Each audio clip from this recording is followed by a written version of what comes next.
Hello everyone and welcome back to the EL112 coursebook. In this video we're going to be going over the second part of Unit 2B. We're going to be talking about class projects and we'll also take a look at formal and informal language. Okay, so let's take a look at exercise 1. At college and university nowadays, students are often asked to work on projects in groups, discuss these points. So here we have a few points, and I would like you to go over these with me, perhaps pause the video and answer them yourself, and then see if we have a similar view of how these things go. If not, that's okay. We're simply going over and sharing ideas. So let's start with A. What are the advantages and drawbacks of working on projects in groups? Okay, so advantages, I would say less time needed to complete the overall project. Obviously, this differs from project to project, but the fact that you have more people allows you to finish things quicker. Also, it helps having more people to focus on very specific parts of a project. So instead of one person doing everything, if you share that same project over, say, 3 people, now you have people that could focus on very specific parts of the project, thus doing it better. In theory, of course. What else could we say? I mean, if communication is on point, I think this one might be controversial, but I feel like the feeling of doing something as a team is an advantage in of itself. It makes you feel like you're included and you're a part of something. So that could be considered an advantage as well. Now, drawbacks. I would say the first drawback and the most important one is communication or lack of communication. People are different. Some people like to do things differently, and others communicate differently. Something that should be communicated to you is perhaps not that important to your friend. Drawbacks is not everyone could be on the same page. You have one person doing a lot of the work, and then someone else that is busy with other things, and they're not giving it 100%. So again, that's a drawback. Another drawback, to continue on that, is if you're someone that likes to do things alone, it could feel very weird having to share ideas and share concepts and having others not attack, but I would say criticize the way you do things, because you do have to sometimes get over yourself, especially if you're in a big project, because not all of your ideas are going to be used, and that's okay. Let's go to B. How do you communicate with people in your project group? Communication would be through, I would say, social media mostly. So something like WhatsApp, or if you all have a group somewhere, that could work. Emails are also really good for this if you have to send files and stuff. Yeah, that's about it, honestly. You could also, if you want group projects, this is what I did for my personal projects, is every few days or every week we'd have a session where we'd all get together and use Teams or Zoom to talk about what's been going on in more detail, because text can only take you so far. So that's again something to consider and add. C, what are the pros and cons of the communication methods you use? I would say for WhatsApp and email is that, like I said before, there's only so much you can say or talk about over text before it becomes a little overwhelming. So that's definitely a con. Pros is that it's fast, it's convenient. I can talk to someone about my project even if I'm at a restaurant, for example, or if I'm outside, not exactly on my desk, on my setup working. So that's a huge plus. For the video sessions that I said, pros would be the fact that it's, again, convenient and it allows you to meet up virtually, see each other's facial expressions, and talk. Makes basically talking much easier. Cons would be the fact that you have to get everyone together at the same time, which sometimes isn't the case. I mean, if you your time if the time when you're free is not the same as someone else and that person has work or they have other duties, then it becomes hard to figure that out. Now let's go to D. What do you do if you need to communicate with your tutors? So generally speaking, communicating with tutors is a little bit different than communicating with your classmates. You can be a lot more lenient, even in the way you speak with your classmates as opposed to your tutors, because they're your tutors. So, my main method of communication with tutors would be email. You can just talk to them email, and if it's a tutor that you know quite well and you have their number, you could from time to time send them a message on WhatsApp, but usually email is the standard for things like that. All right, so these were my answers. Do let me know if yours were similar. If they were not, I'd love to hear different points of view. All right, now let's go to exercise 2. Let's see. Here we have Hiba, Rima, Ayman, and Faisal. 4 business studies students are working on a presentation of their idea for a new business. They communicate via a WhatsApp group and with their emails by email, or with their with their tutors by email. Read the extracts and identify which extracts are written to or from tutors and which are written to classmates. Okay, so we're going to be reading some extracts here. And what I would like you to do is think if these were written by classmates or written to classmates, or were they written by or from tutors, or by tutors or to tutors. Okay. Notice the language. Notice how when you send a text to a tutor, it's gonna sound a lot more formal as opposed to when you're talking with classmates. So again, I would like you to pause the video and do these by yourself, and then we'll go over them together. So this is 1.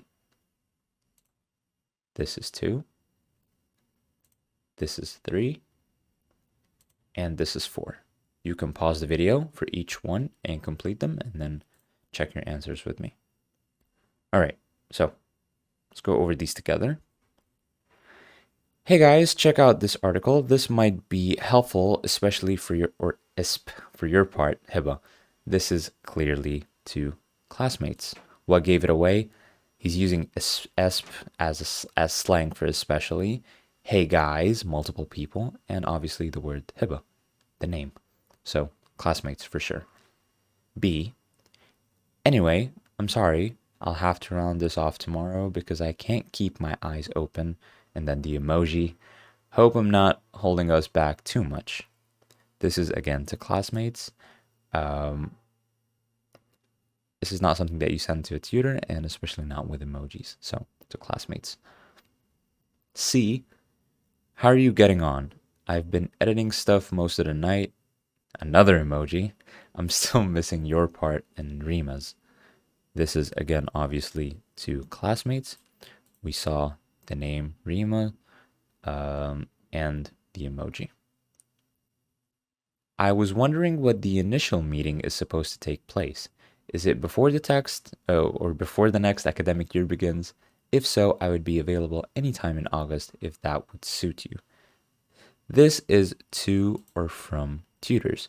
It sounds a lot more formal, not something that you'd send to a friend or classmate. All right. E. I'm writing the presentation just now, people.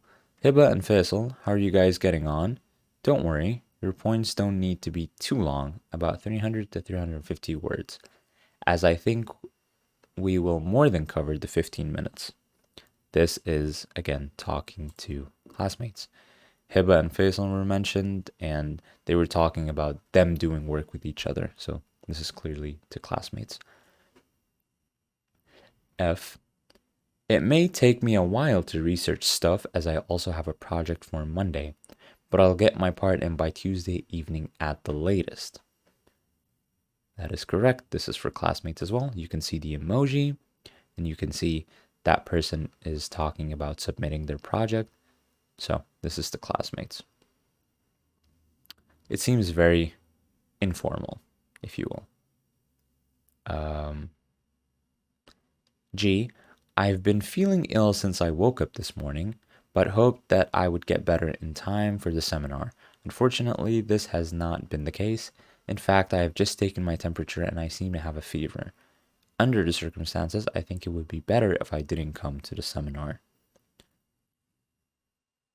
For this one, I would say this one is to or from tutors because the person seems to be talking about the fact that they have a fever and that they wouldn't be able to attend the seminar. It looks a lot more formal than the previous one, so I would say to or from tutors. Okay, let's go to the next one. Hiba, can you try and upload your part by tomorrow morning at the latest? I need time to organize it for the presentation. So at first, you think this is being sent by a tutor, but I need time to organize it for the presentation. Showcases that it's a classmate and they're all preparing for the presentation. So this is to classmates. Nice. Thanks. I've been searching for academic articles on trends in veganism, but there doesn't seem to be much. Was thinking I might have to look online and at newspaper articles myself. Newspaper articles myself, this would be to classmates as well. Sorry, I haven't seen anything yet. I've been really ill the last few days and haven't been able to do much. We'll send it to you at some point today. Again, this is to classmates. Let's go to 4. Okay. Thank you very much for the clarification. The article in question has also been published in a German journal, so I think I can be sure it's reputable.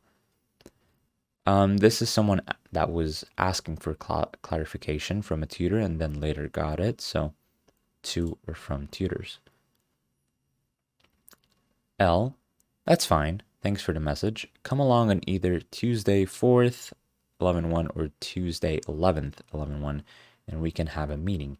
If you could confirm the day, that would be great. This is, again, setting up a meet, so tutor. M, we didn't agree any time yet, right? How do you guys feel about 12 noon? I need to be gone by 5 p.m., but before that, I'm free all day.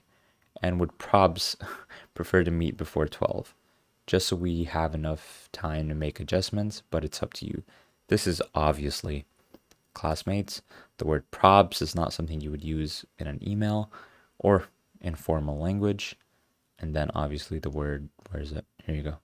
How do you guys, which is multiple people. So probably talking to classmates here. Okay. So this was 2. I hope your answers were similar. Now, let's go to the next page. And go. All right, before we actually take a look at 3, what I would like to do is I would like to take a look at the focus here, or the grammar. And here we have the past perfect. Now, I'm sure some of you are familiar with the past perfect. We form the past perfect with had plus a past participle, and normally we use the past perfect to talk about an event that occurred before another event in the past. So basically, the past perfect shows us the earlier action before something that happened. Okay? So if we were to compare the past perfect with the past simple, for example, the past perfect would be the tense that shows us the earlier action as opposed to the past simple that shows us the later action. What do I mean by that? Let me give you an example. So if I say, when the police arrived, the thief had escaped. The thief had escaped is the past perfect. It tells us the earlier action, which is the thief had already escaped. When? When the police arrived. So when the police arrived is the past simple. The reason I'm giving you a good idea here is because we're going to be using these in some of the exercises. So I figured it'd be a good idea for you to understand the past perfect and the past simple, and just have a general understanding of how they work. All right.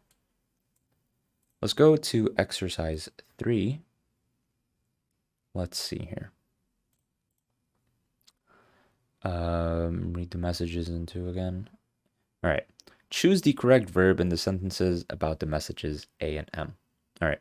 So we have our messages from A and M earlier from the exercise. And if you need help, you can rewind the video again and take a screenshot of them. Let's take a look at A. When Rima sent A, she had or hadn't found a useful article for Hiba. She actually had. If I can click it. Let me try this again.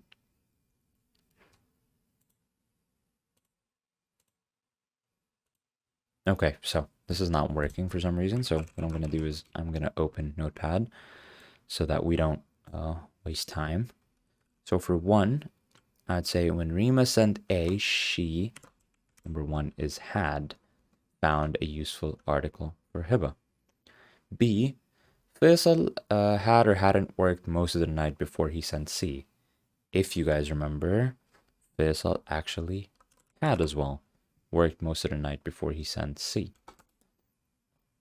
Now C, Ayman had or hadn't done his research when he sent F. Ayman actually hadn't done his research when he sent F. Rima had or hadn't got better when she wrote this message to her tutor. Let me actually double check. Yeah. Rima had or hadn't. If I remember correctly, Rima hadn't got better when she wrote, because she was still sick, if you guys remember, when she wrote this message to her tutor. Hiba had or hadn't uploaded her part of the project when she got H. We'll say Hiba hadn't, that's correct, uploaded her part of the project when she got H. And finally, the group had or hadn't agreed a meeting time when M was sent. We'll say the group hadn't agreed on a meeting time when M was sent. So we have 2 hads in the beginning and then 4 hadn't. Okay? So this was exercise 3. Now let's take a look at 4. Let me reset this. All right. So we've talked about grammar a little bit, and now we're going to be using these. So past simple or past perfect or both. So we want to correct these verbs to the correct form here. So let's start with A. People dash using emails to communicate in the 1980s. Before that, they dash faxes, phone calls, and letters. So remember, people started, I got it from start here, using emails to communicate in the 1980s. Before that, they, that's correct, we'll say used, used to use, okay? Used to use faxes, phone calls, and letters, okay? B, the lecturer, be disappointed because the students do the research before the seminar. So we'll change this to the lecturer was, the past, disappointed because the students will be didn't do the research before the seminar. C, after the group discussed the topic for the project, each member choose which section they wanted to write. So after the group had discussed the topic for the project, each member, this will be in the past, so we'll say chose, okay? Each member chose which section they wanted to write, okay? This is had discussed. Don't forget that it's in the past. D, I realized how formal messages were written until the lecturer dash it to us. So this will be I didn't realize how formal messages were written until the lecturer explained it to us. Okay? And then E, until everyone in the family dash a mobile phone, we dash family meals talking to each other. When then we have get and spend. So we'll say until everyone in the family, get will be in the past, so got mobile phone. We spent again in the past. We spend family meals talking to each other. F, with the invention of the internet, researching for projects dash easier. Up to that point, students dash spent hours in the library to get the information they needed. So we have become and have to. How are we going to change this, you guys? We'll say, with the invention of the internet, researching for projects became easier. Up to that point, students have to becomes had to spend hours in the library to get the information they needed. Okay? So this was exercise 4. Started, used to use, was, didn't do, had discussed, chose, didn't realize, explained, got, spent, became, had to. Okay? So this was exercise 4. And I think on that note, this actually concludes Unit 2, or not Unit, Unit 2, Part B. I hope you had fun. I hope you learned something new. And if you have any questions, let me know. I will see you in the next video. Goodbye.